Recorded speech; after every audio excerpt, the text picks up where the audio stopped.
दोस्तों, एक होता है अकेले रहना और एक होता है अकेले रह करके अकेला फील करना। भले ही हमारी टेक्नोलॉजी बहुत ही एडवांस हो चुकी हो, हम चांद तक क्यों ना पहुंच गए हो, लेकिन हमारा सबकॉन्शियस माइंड उस रफ्तार से डेवलप नहीं हो पाया है। उसे आज भी यही लगता है कि जिस तरह हमारे लिए पहले ग्रुप में रहना जरूरी था, क्योंकि अगर ग्रुप में नहीं रहेंगे तो जानवरों को शिकार नहीं कर पाएंगे, बल्कि खुद जानवरों का शिकार बन जाएंगे। और इसी वजह से हमारा ब्रेन आज भी अकेलेपन को डेंजर का साइन मानता है। साइंटिस्ट ने एक बार एक एक्सपेरिमेंट किया और उसमें लोगों से पूछा गया कि आप अपने नेगेटिव थॉट्स के साथ में 15 मिनट अकेले रहना पसंद करेंगे या फिर एक बिजली का झटका। और रिजल्ट जानकर आपको हैरानी होगी कि 67% मैन ने और 25% वुमेन ने बिजली के झटके को चुना। लोग खुद के साथ 15 मिनट अकेले नहीं रह सकते। जिन विचारों के साथ उन्हें पूरी जिंदगी बितानी है, उनके साथ वो 15 मिनट अकेले नहीं रह सकते। लेकिन हम यहाँ पर बात कर रहे हैं अकेले रहने की। जंगल का राजा शेर ज़्यादा टाइम अकेले रहना पसंद करता है। उसकी ज़िंदगी में ऐसी बहुत सी सिचुएशन आती है जहाँ पर उसे भेड़ियों का झुंड घेर लेता है। उस वक्त वो ना तो अकेला फील करता है और ना ही वो कमज़ोर फील करता है।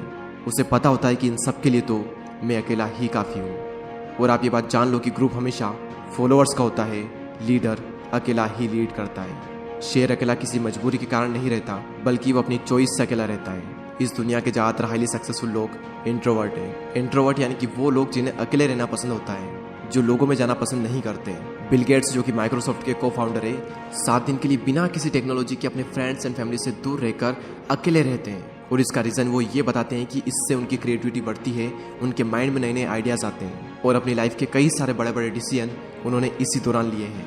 और ये सभी लोग किसी मजबूरी की वजह से अकेले नहीं रहते, ये अपनी चॉइस से अकेले रहते हैं, क्योंकि उन्हें पता होता है कि एक अकेला इंसान कुछ भी कर सकता है। अकेले रहने के 4 ऐसे फायदे मैं आपको बताऊंगा जिन्हें समझने के बाद में आप भी अकेले रहना पसंद करोगे। पहला पॉइंट है बूस्ट क्रिएटिविटी। निकोला टेस्ला, जो कि एक महान वैज्ञानिक रह चुके हैं, जिसकी वजह से हमारे घर में इलेक्ट्रिसिटी आ रही है, जिनकी वजह से आज हम इतनी गर्मी में एशियन कूलर की हवा ले रहे हैं, जिन्होंने 300 से भी ज़्यादा इन्वेंशन किए हैं। उनका कहना यह है कि be alone that is the secret of invention, be alone that is when ideas are born. अकेले रहो क्योंकि यही वो समय है जहाँ पर आइडियाज़ पनपते हैं। अकेले रहो क्योंकि यही वो टाइम है जब इन्वेंशन होते हैं। निकोला टेस्ला जब खोज कर रहे थे तब उनके पास कोई भी ज़्यादा बड़ी टीम नहीं थी। उन्होंने ज़्यादातर जो इन्वेंशन है वो अकेले रहकर अपनी लैब में किए।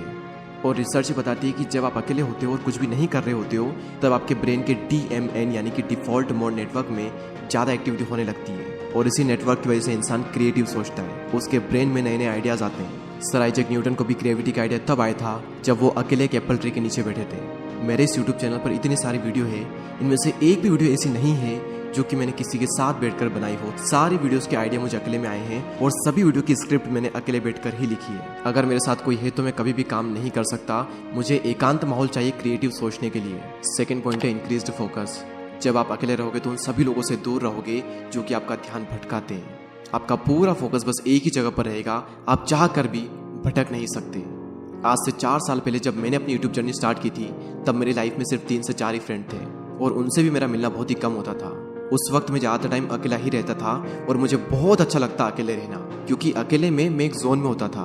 मैं भगवान का बहुत ही शुक्रगुजार हूँ कि उस वक्त मुझे लोग ज़्यादा पसंद नहीं करते थे। मेरी लाइफ में बहुत ही कम लोग थे और उसी वजह से मैं फोकस कर पाया और आज कुछ बन पाया, सिर्फ और सिर्फ क्योंकि मैं आइसोलेशन में था। अब ये आइसोलेशन क्या होता है? एक होता है अकेले रहना और एक होता है अकेले रह करके अकेला फील करना। अकेले फील करना यानी कि लोनलीनेस, अकेलापन। इसके लिए आपकी लाइफ में 1 से 2 लोग होने चाहिए, कुछ खास लोग जिनसे आप टाइम टू टाइम मिल लें, अपने दिल की बातें शेयर कर लें और उसके बाद फिर ख़त्म। और एक होता है अकेले रहना यानी कि आइसोलेशन, जहाँ पर आपका focus, creativity and productivity next level पर होती है। आइडियाज़ आते हैं, हम ग्रो करते हैं, अपनी क्षमताओं का पूरा इस्तेमाल करते हैं। और यही हुआ मेरे साथ जब मैं आइसोलेशन में चला गया। तीसरा सबसे बड़ा फ़ायदा सेल्फ अवेयरनेस। आप खुद को जान पाते हो। दोस्तों, एक बार मैं खाना खाने के बाद वॉक पर जा रहा था। रास्ता काफ़ी लंबा था, आधा रास्ता बीत गया। उसके बाद मैंने अपने एक फ्रेंड को कॉल किया और जब मैंने कॉल किया, जब मैं बातों में लग गया, मुझे पता ही नहीं चला कि कब रास्ता ख़त्म हो गया और कब मैं रिटर्न घर पर आ गया। यानी कि अगर हम किसी के साथ में हो तो हमारा कितना ही टाइम निकल जाता है, हमें पता भी नहीं चलता। बड़े बड़े रास्ते छोटे पड़ जाते हैं अगर हम किसी के साथ में होते हैं तो। लेकिन जब हम अकेले होते हैं तो वही समय, वही रास्ता थोड़ा लंबा लगता है और हम अपने बारे में ज़्यादा सोच पाते हैं। सेल्फ अवेयरनेस के लिए, खुद को जानने के लिए अकेले रहना बहुत ज़रूरी है। और अगर आपको ये लगता है कि आप सेल्फ अवेयर हो, आप खुद को बहुत ही अच्छे तरीके से जानते हो, तो आप सभी लोग ये बात जान लो कि 5000 ऐसे लोग थे जिनको ये लगता था कि वो सेल्फ अवेयर हैं, लेकिन जब उनका सेल्फ अवेयरनेस का टेस्ट किया गया तो उनमें से सिर्फ 10 से 15% ऐसे लोग थे जो कि सेल्फ अवेयर थे। जिन्हें अपना पेशेंट पता था, जिन्हें अपनी स्ट्रेंथ पता थी, जिन्हें अपनी वीकनेसेस पता थी। बाकी लोगों के अंदर सारी चीज़ें हैं लेकिन उन्हें पता कुछ भी नहीं है। तो अकेले समय बिताओ और खुद को जानो, क्योंकि जो पूरी दुनिया को जानने में लगा रहता है वो किसी को भी नहीं जान पाता, लेकिन जो खुद को जान लेता है वो सभी को जान लेता है। नेक्स्ट पॉइंट यहाँ पर आता है मास्टर योर इमोशन। यहाँ पर फिर से वही बात आती है कि जो इंसान अपने इमोशंस को समझ लेता है वो पूरी दुनिया के इमोशंस को समझ लेगा। Royal Enfield, Mountain Dew, Maggi और ऐसी और भी कई सारी कंपनी के आपने एडवर्टाइजमेंट जरूर देखे होंगे। ये सभी कंपनी जब भी ऐड करती है तो ये कभी भी अपने प्रोडक्ट के बारे में बात नहीं करती है।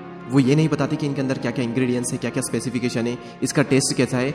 उनका सिर्फ एक मकसद होता है कि उस एड को वो लोगों के इमोशन के साथ में कनेक्ट कर दे, क्योंकि उन्हें पता है कि लोग इमोशनली ज़्यादा कनेक्ट होते हैं। अब सवाल यहाँ पर यह आता है कि ये जो मार्केटिंग कंपनीज है ये लोगों के इमोशन को समझ कैसे पाते हैं। सिंपल सा तरीका है कि ये लोग पहले खुद के इमोशन को समझते हैं, उसके बाद ये पूरी दुनिया के इमोशन को समझ जाते हैं। तो इन फ्यूचर में अगर आपको लोगों को इन्फ्लुएंस करना हो या फिर आपका कुछ भी ऐसा काम हो जहाँ पर आपको लोगों को इमोशनली कनेक्टेड करना हो, तो आपको खुद के इमोशन को मास्टर करना बहुत ज़रूरी है। और खुद के इमोशन को समझने के लिए आपको पहले खुद को समझना होगा, और खुद को समझने के लिए आपको अकेले रहना ही होगा।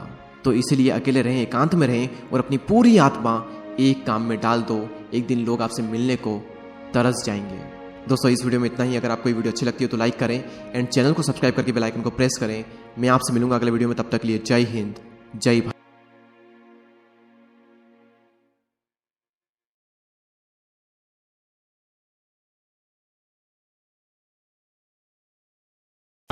ये भी क्या गुनाह